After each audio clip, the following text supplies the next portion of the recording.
DJI Action 6 is a really interesting tool for expressing your creativity. And in this video, I want to talk from two perspectives. If you want to buy DJI Action 6 as a traveler to capture your incredible moments, or as a big cam for professional filmmakers if you already have a professional video camera. And in the end of the video, I will share some tips of color grading DJI footage.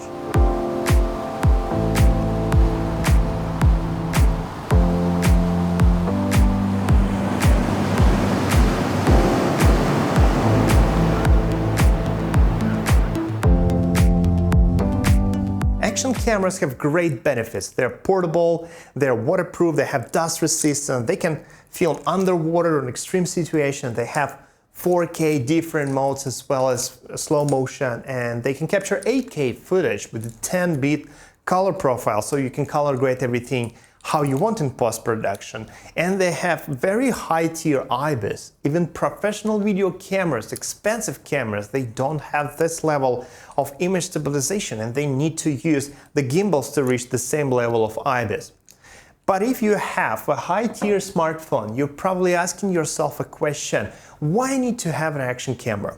So recall your memories. Imagine your situation where you are unzipping your pocket, reaching into your smartphone, turn on the camera, choose the mode, filming, and of course, you will pray all gods you will not break it or you will not lose the smartphone, especially if you are traveling in another country. Yeah, I know your smartphone is waterproof, but you probably will not film it underwater in the ocean. You're afraid to lose it. You even use it in the case, you will think maybe twice or 10 times before doing it. What if you break it? What if you lose it? What if someone steals your smartphone? Or you just lose while driving a bike, or it will flies away. It will be the big deal, right? The smartphone is not just a communicating device. You have some emergency contacts here. You are using smartphone as a wallet, and it's probably will be a very dangerous situation if you lose your smartphone.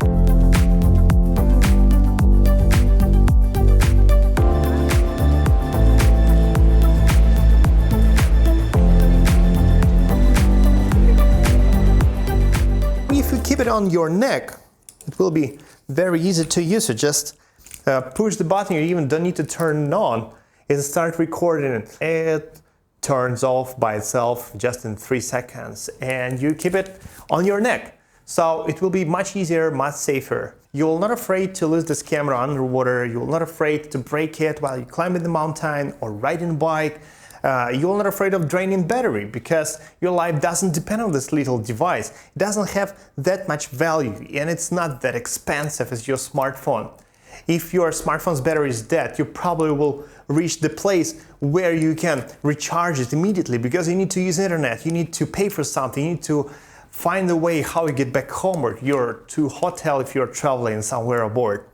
And you're always sure that a storage in this camera is only for this camera. It's not for apps, not for messages with the huge files. And after you transfer all your data, you will erase all the storage and start it again.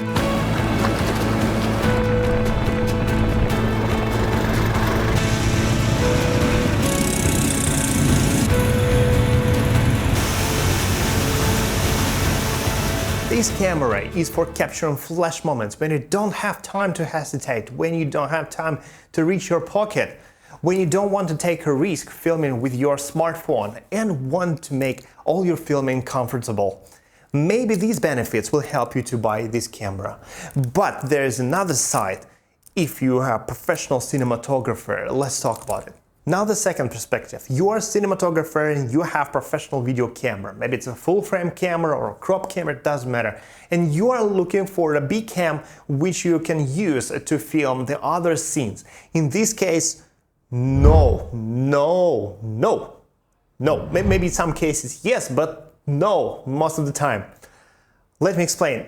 In YouTube, you probably watch many videos when people are trying to compare similar cameras to decide if they can use a cam and a B cam, the two cameras together in one scene. Like Sony FX6 and a Sony FX3 is a good couple, or Red Komodo X and the cheaper Nikon ZR, they have a similar R3D codecs, so the people trying to find the tiny details to see if the footage will match each other.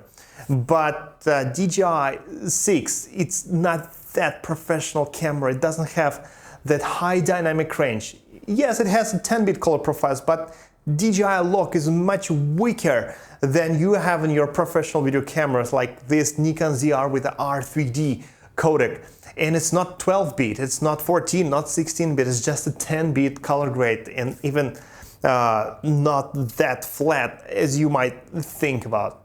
So while making this video about the travel to the beach, I made a big mistake. I filmed the same scene using two cameras, Nikon ZR with the R3D codecs and the DJI Action 6. The footage from these two cameras look very different, no matter how hard you try, how many adjustments you do with the color correction, with the contrast, with the saturations and hue, and even tiny color grading using a vectorscope. They're still different. They're different segments. They have different dynamic range. They have different color depth. And yes, DJI Action 6 has almost 1-inch sensor. It's great, it's big compared to smartphones, but it's not even close to full-frame cameras. So filming the same scene using these two cameras will be a big mistake. But you can and you really need to film the action scenes using this action camera. But make sure it's really detached scene where you're not able to use your full-frame camera. So you will not need to match this all color grading, color correction in post-production, and you will feel freedom and do whatever you want with this footage. So for this purpose, DJI Action 6 or any action camera is worth buying, not as a big cam, but as extra cam for special cases, for special action situations.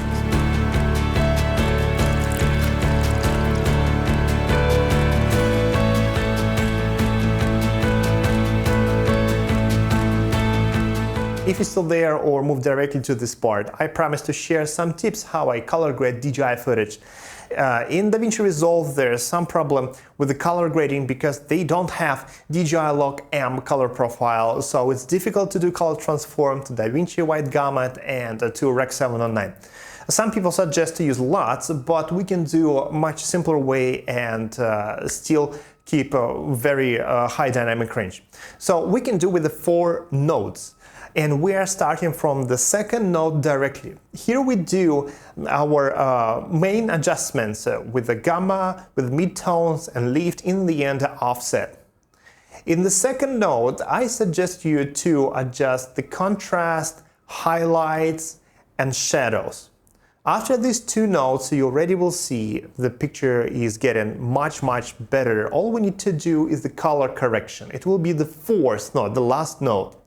The color correction about saturation and the hue, and using the vectorscope if needed to do tiny adjustment with the colors. And your footage is almost ready. It's already look beautiful, looks great, and you already can use it everywhere in a posting. But if you come back to the first node, here you can do some extra, like noise reduction if you don't have it in your DJI, if you turn off like I did. You can adjust the sharpness and maybe play with the texture, how you can see right here. Texture pop looks great with rocks, with mountains, and with water. So just using these 4 nodes will complete your color correction.